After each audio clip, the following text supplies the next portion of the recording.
Hi everybody, I hope you're doing well. So for today's video, I wanted to do a bit of a different one actually. So I wanted to speak about some of the sort of the physical and more specifically the gastrointestinal issues that I suffered whilst I was on the recovery journey.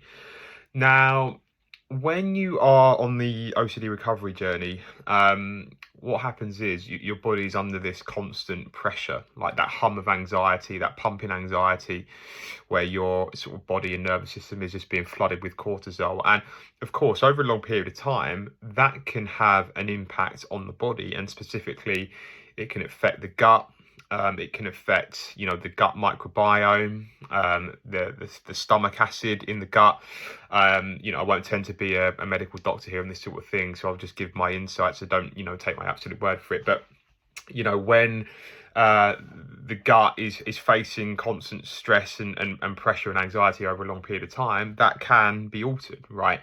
And there can be lots of different manifestations of that. So it can be, IBS, irritable bowel syndrome.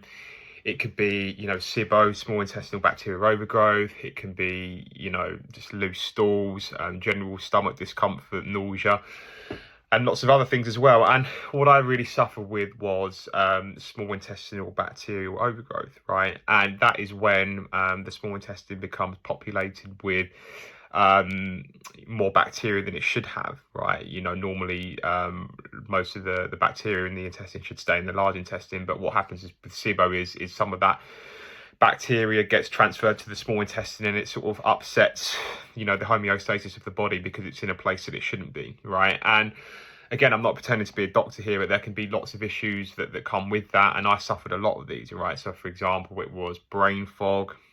It was the inability to digest certain foods, general sort of abdominal discomfort, low libido, low energy, just like a big inflammatory response where you feel like your body is constantly like fighting this pathogen, this disease, right? You don't feel like you're in that sort of calm homeostasis state that you once knew before, because of course you've got the anxiety pounding away and then the physical impact on the body there as well. So I had that for a long period of time, and even after I recovered, of course, when I did recover, I felt a lot better in myself, but I still had these lingering gastrointestinal symptoms, the SIBO, for a period of time. And whilst that did improve, the less anxious I became, there were still some steps I had to take. So, for example, I had sort of methane and hydrogen dominant SIBO, which is the gas that the bacteria produce. So I had to really try and kill that off with some supplements. I remember I took berberine, oregano oil. There was lots of different ones as well, like probiotics, just to repopulate the gut. And yeah, these symptoms did hang around for a long period of time. And I remember, I'm not saying discreetly or concretely that this came just because of OCD and anxiety, but more than likely it did, because I remember there were times when I'd be eating my food, eating my dinner, and I'd get really, really strong triggers whilst I was eating my dinner. And I think what happened there was, the stomach acid over time, the impact that has, it affected the stomach acid in the microbiome, and then it led to the SIBO, appearing in the small intestine, right? Without getting too much into the details, right? So yeah, there was that going on. And yeah, it very much was, after, like I said, after recovering, it was really that process of getting my body back to the homeostasis, right? And of course, it did improve once the anxiety went away. But yeah, it still took a bit of work. So I had to, work on, I had to use those supplements and antimicrobials. I had to, make some temporary dietary changes. So it was cutting out foods that didn't agree with me. Sort of eating like meat, fruit, eggs, like really sort of gut friendly foods for a little period of time, and just really trying to get my body back to, back to how it was before in many ways. And yeah, that was a process. It took a lot of time. There was trial and error involved with that. It was also quite difficult in the sense that you just recovered and you think, oh no, I've got to deal with this thing now. But yeah, having said that, I did definitely notice improvements in my symptoms as I got better, just because there wasn't that chronic anxiety pounding away in the background 24/7. My body was almost just gradually going back to that baseline level of calm, and your body sort of, I don't want to say resets itself, but as you get better, what you tend to find is it sort of goes back to how it was before, where you feel like your digestion improves, for example. So, there's less like irritation and gargling and whatever. You get a bit more energy back. Your libido goes up. Your concentration and memory can also go up as well, because you got that less brain fog that goes on in the background just because of the anxiety sensations being there. So yeah, I definitely saw that as I improved, but yeah, there was still that final bit I had to do, and I did take doctor's advice on that, right? I for a little while I would try and navigate through that myself, because I knew that there was still an issue going around. I could still feel that something was off in my body, from various different things like the foods that I was eating in the stores, and so I knew that there was something generally off, and I tried to tackle it on my own, and then I actually got some proper medical sort of treatment for that, which really helped. But yeah, I think when you do suffer with these gastrointestinal issues when you're on the recovery journey, is accepting that in many cases, for the time being, whilst you are stuck and whilst you do feel anxious, that it is probably going to linger around for the time being, right? And I think it's just going to be having that realistic expectation towards that. I'm not saying that you can't try and put in the right strides and the right foundations to try and do that. Of course, try and eat a good diet, try and do what works for you. There are going to obviously be times where you may have to run the risk of eating foods that you disagree with, or, the body doesn't tolerate well. But generally speaking, like, I had to accept that for the time being, that was the way that it was going to be for the time being, right? And it didn't necessarily stop me living my life per se. Like I said, there were still times when I ate foods that I wanted to eat, and maybe drink alcohol, and maybe foods that aren't objectively good for the gut.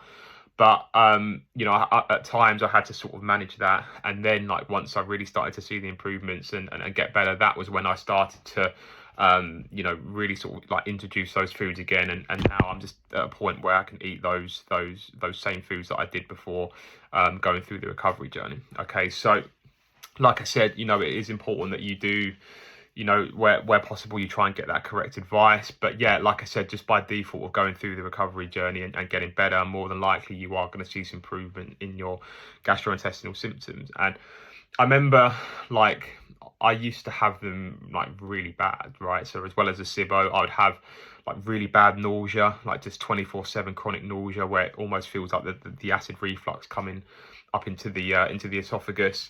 I had like, loose stools. I had just that general sort of bloating sense where I just didn't feel at ease, right? It almost felt like I was jammed up, that I was being crammed up with something. And of course, it's a very uncomfortable feeling. And what you might want to do there is, because that happens, it can lead you to avoiding things, right? So it might lead you to avoiding going out and seeing your friends, right? What if other people see me in this way and they judge me? What if I have an accident whilst I'm out and about? What if, like, I'm not going to be close enough to a bathroom when I go out, right? And, what if I go out and there's only food on the menu that I can't have? So what you want to be careful as well, you want to, of course, I know it's completely valid and to want to manage the condition and try and get through that. But where possible as well, you want to make sure that you try not to avoid certain situations, right? Even in the situations where it's going to feel easy to say no, or where you feel like the symptoms are quite high, you still want to try and go towards that, right? I remember, for me, for example, they used to get really aggravated when I would go on dates, right? The HOCD that I had, I was, that sensation of anxiety and uncertainty was generally there. And yeah, dating, it would really bring up that feeling of nausea and uncertainty for me, and that would almost aggravate my symptoms at the same time as well, right? So what I had to do was, although it was sort of valid to try and manage the symptoms, I had to think, well, actually, it could be a good exposure to actually go towards that discomfort and let the symptoms come on whilst I'm in that situation, okay? And the more that I did that, the more that I exposed to that, the less that I avoided. Over time, I noticed that my brain wasn't pumping out those same emotions and sensations, because I was gradually sort of becoming less scared of that situation just by virtue of going towards it repeatedly. Yes, of course, there's belief systems there as well that I worked on, but yeah. And those belief systems as well, they're also going to help your symptoms, right? It's amazing how the belief systems that we have and that we deploy and that we employ can have the really good physical impact on the body, right? When you break down fear of fear, for example, being anxious forever, when you really accept that on a deeper level, you're going to notice like the miracle of the physical symptoms improving, because your body knows there's no reason to resist and fight those when they come up. So gradually over time, it learns not to to sort of produce those sensations. So the actual belief systems that you work on here are going to help you physically. It's almost like a miracle, okay? And it's also, you know, your belief system about the physical symptoms themselves, right? That's also going to help you. Again, I'm not saying that's just going to recover you per se. Yes, you can obviously get doctor's advice on that. But again, your belief systems about the symptoms and whatever it is, you know, the SIBO or the gastrointestinal issues as well, as you learn to make peace with that and to bring down the catastrophic response about those, what you'll find is there'll be less of an anxious response to those, which may be producing some of those symptoms, right? So you can also see it from that angle. But yeah, so like I said, just to recap, it's important to recognize that whilst you're on the journey, you know, some of these gastro symptoms may be higher than what they would be. Of course, you know, when you feel like you've, you know, really worked on those and you might need some doctor's advice or whatever, there's nothing stopping you doing that.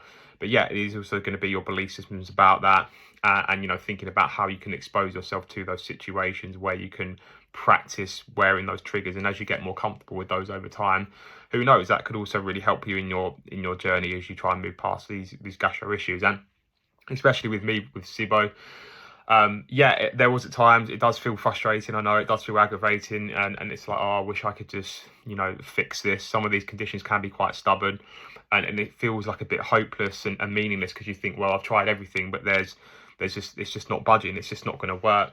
However, I do recommend that you really try and stay the course, and realizing that as you get better from OCD, just by default, more than likely the symptoms are going to improve anyway. So yeah, different kind of video today. Hope you enjoyed it. Comment down below with any thoughts, and yeah, I'll see you in the next one.